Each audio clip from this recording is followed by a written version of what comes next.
Hi, I'm Ellie Dosdell for We Are Memory Keepers, and I'm going to show you how to use the Cinch bookbinding tool to create your own journal or planner. What I love about the Cinch tool is that it has a strap that holds the bar down for easy storage. You've got all of your instructions and measurement guide right here on the board, so that makes crafting really easy. It also comes with an instruction booklet that has more detailed instructions. And then if you turn the tool around, you've got the cinching feature in the back here to bind your wires when you're ready to make your book. We're going to make a journal. I like for each new year, I like to create a goal journal, someplace where I can record my thoughts, my to-do lists, my ideas. So this is what I call my Make It Happen journal for 2020. And it's got an etched plastic cover that we're going to make with the etch quill, and then it's got dividers and lined paper inside, pockets for storing ephemera. I like to have it with me when I'm out and about, so I wanted a cover that was going to be waterproof and that was going to be sturdy to keep my pages protected. So let's go ahead and start making the covers. We're going to use the etch quill, and in the etch quill kit there are 4x6 plastic pieces that come in there. And so what I've done is I've placed one on my cutting mat.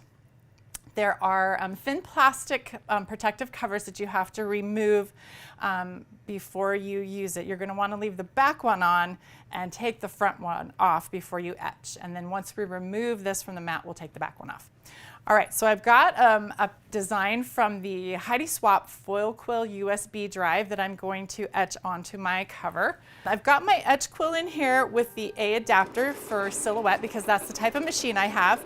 You don't need any power, so that's kind of nice, no plugs to worry about. It just etches the design into your plastic. All right, so now that the machine is done etching the design, we're going to unload this and take a look and see how it turned out. And I'm going to put this piece of paper behind so you can see, but look how cool that is.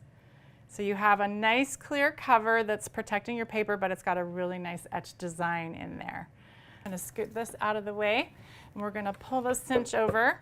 We're going to open it up. And according to instructions, our book is 4x6, so we look at 6 inches tall, and that tells us to pull out peg number 12. So we're going to pull that out, and that just makes sure that we don't have an extra half of a hole at the top and that all the holes are nicely centered on the book. So we're going to take the cover, and we're going to put this in using this alignment right here, alignment guide, press it up all the way against the back. And then I'm going to hold it with this hand and push down with this hand and make sure this hand's flat so that the lever doesn't hit your hand. And the cool thing about this tool is that all of these punches go down at separate times, different times. So that takes the pressure off. So the lever is really easy to push down, and it turns out perfectly every time. You've got your holes perfectly centered and ready to go. Now, let me just let you know, this is a powerful punch. So I've used thin wood. You can use bookboard, chipboard. I've done 20 sheets of 20-pound paper all at the same time. So it's really a powerful punch. And then once you've finished punching the holes, there's a little tray back here that you can remove, and you can throw those away, or if you want, you can save them for confetti. So that's kind of cool. All right, so let's move the cinch out of the way for a minute and talk about the inside pages and the cover. The covers. So what I did is I'm backing my cover with a solid piece of kind of darker cardstock, and I need to make sure that it's kind of saturated because that way the etched design will show really well. Then after that, I've got some lined paper, I've got some dividers, and if you look at the completed album that I have, or the completed journal that I have here, you can see I did on my cover, I did two sheets of paper, the cardstock plus some pattern paper because I wanted it to be a little thicker. You can do that or not, either way. I also made some dividers with tabs, and I used the Works All-in-One tool to do that. You could use the tab punch board, you can use the tab punch itself.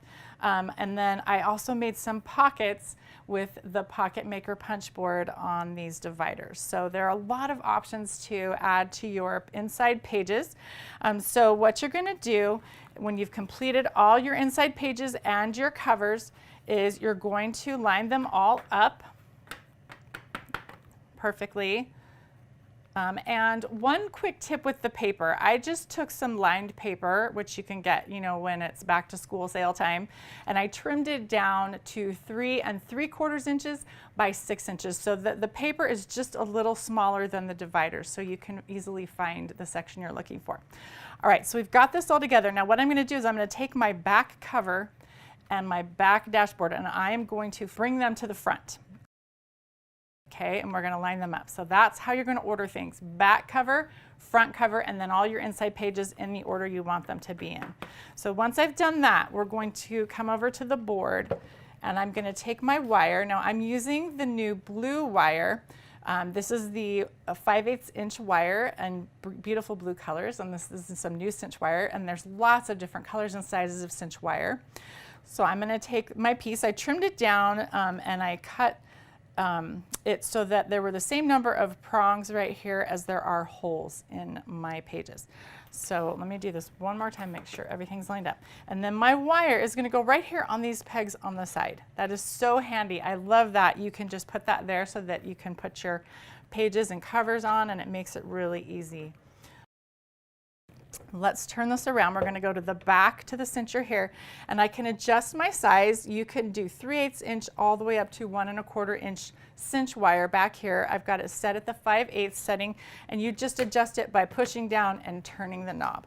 Then what I'm going to do is my wires are shaped like a C, and I want my C to be straight up and down and flush against the back of the tool and not at an angle. So that way my shape is nice and pretty when I cinch it. And then you're going to want to get your fingers out of the way and press down using the same lever, and you've cinched your wires. And here's the trick. This is the back cover, and we're just going to flip it over, and that hides the seam on the wire in the back of your book. So the rest of your book looks nice and neat and tidy. This is a really easy and fun project to do. It makes great gifts for teachers or for friends. I've made notebooks for my kids, agendas for their school classes, but make yourself a 2020 goal planner to make it happen in the coming new year. Thanks for joining me. I'm Allie Dosdell for We Are Memory Keepers.